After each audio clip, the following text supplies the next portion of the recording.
Hello আমার বন্ধুরা, সবাই কেমন আছো? আশা করি সবাই ভালো আছে, আমিও ভালো আছি। তো আজকে কিন্তু ভিডিওটা স্কিপ করবে না, তোমাদের জন্য এনেছি। তোমরা আমাকে জিজ্ঞাসা করো না, বৌদি রোজ করা কি ভালো, রোজ করা কি ভালো, সেইটা নিয়ে। তো ভিডিওটা না স্কিপ করে পুরো ভিডিওটা আমার সাথে থাকো, তাহলে সব জানতে পারবে। তোমরা জানো আমি একজন ডক্টর আছি, তো আমি এসব নিয়ে আলোচনা করি বা আমি জানি এগুলো। তো সুতরাং তোমাদেরকেও আমি যেটুকু জানি সেটুকুই জানাচ্ছি।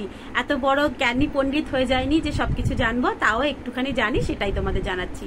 হ্যাঁ, যেটা বলছিলে রোজ করা ভালো কি না, তোমরা সবাই আমাকে লাইভে জিজ্ঞাসা করো, বৌদি আমরা কি রোজ করব, রোজ করা কি ভালো? না, রোজ করা ভালো না।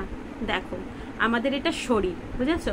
তুমি যদি রোজ কন্টিনিউয়াস করতে থাকো, প্রবলেম আসবেই। 22 বছর আমাদের একটা টাইম ঠিক করা আছে যে 22 বছরের আগে আমাদের বিয়ে দিতে নেই, মানে ওর আগে আমাদের করতে নেই। তো 22 বছর থেকে একটা হচ্ছে 35-40 বছর, 40 বছর অবধি একটা টাইম থাকে, যেটা হচ্ছে আমরা রেগুলার করতে পারি। কিন্তু 40 বছরের পরে আমরা রেগুলার করতে পারি না, তখন আমাদের শরীরে অনেক কিছু ঘাটতি চলে আসে। 40-এর পরে মানুষের শরীর প্রেশার হয়, সুগার হয়, এটা বয়স নির্ধারিত করা। এখন অনেক কম বয়সে হয়, সেটা অন্য কথা, কিন্তু এটাই হচ্ছে আসল এজ কি 40 পর থেকে সবার শরীরটা খারাপ হয়। সুতরাং 40-র আগে অবধি তোমরা সব রোজ করতে পারো, সব কিছু করতে পারো, কোনো অসুবিধা নেই। বাট 40 পর থেকে একদমই করবে না, কম করবে, মানে উইকে একদিন, 15 দিনে একদিন, এটা মেনটেন করতে হবে তোমাদেরকে, না হলে তোমাদের শরীর আরও উইক হয়ে যাবে। ওই যেই মানে আমরা যখন করি যেই জিনিসটা মাথার থেকে আসে, বুঝেছো?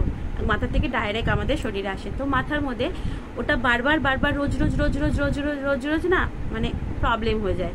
তো রোজ কখনোই করা ভালো না। হ্যাঁ, আজকে তুমি 22 বছর থেকে তুমি বিয়ে করেছো, এখন বলবে হ্যাঁ এত কম বয়সে। এখন দেখো, তুমি যত এটা কম করবে তোমার লাইফটা তত ভালো যাবে, বুঝতে পেরেছো? কম করা মানে ওরকম না কি বছরে একবার করলে, ওরকম না, হয়তো আজকে করলে, একদিন পরে করলে, এরকম।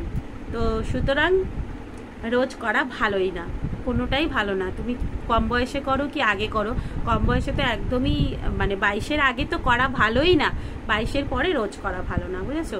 এটা আমার মেন কথা হচ্ছে, রোজ করা ভালো না। একদিন পর পর করো, দেখবে ওটাতে একটা আনন্দও থাকে, অনেক ভালো থাকে।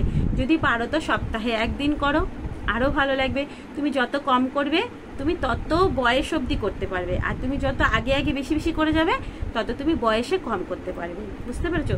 এবার তোমরা যদি লং টাইম করতে চাও, লং টাইম সুখ নিতে চাও, বউয়ের সাথে ভালোভাবে থাকতে চাও বা বউয়ের সাথে মজা করতে চাও, তাহলে কিন্তু কম কম করে লং টাইম যাবে, ওকে? আর সব থেকে বড় কথা হচ্ছে, মানুষের কিন্তু শরীরে গ্লো কেন দেয় জানো? এর জন্য যে যত বেশি করবে তার শরীরে তত গ্লো কমে যাবে, সে বয়সের সাথে সাথে তাড়াতাড়ি বয়স হয়ে যাবে, বয়স্ক হয়ে যাবে। আর যে যত কম করবে সে তত গ্লো হবে তার, বুঝলে? তো সেই জন্য রোজ করবে না, ওকে? কথাটা মনে রাখবে। যদি ভালো লেগে থাকে ফটাফট একটা লাইক কমেন্ট করে দাও, নেক্সট কি চাই তোমাদেরকে কমেন্টে বলে যাবে, ওকে? তাহলে আমি সেইভাবে তোমাদেরকে জানিয়ে দেবো, ঠিক আছে? যেটুকু জানি সেটুকুই বলি। চলো, টাটা, বাই বাই। আশা করি অনেকের কোশ্চেনের অ্যান্সার তোমরা পেয়ে গেছো। এবার ঠিক আছে, নেক্সটে বলে দেবো, এত না আর বড় ভিডিও করব না। তোমরা কিন্তু কমেন্টে জানিয়ে দেবে কোন ভিডিও চাই, এরপরে আমি কি নিয়ে তোমাদের সাথে কথা বলবো, ঠিক আছে? চলো, bye bye, love you all.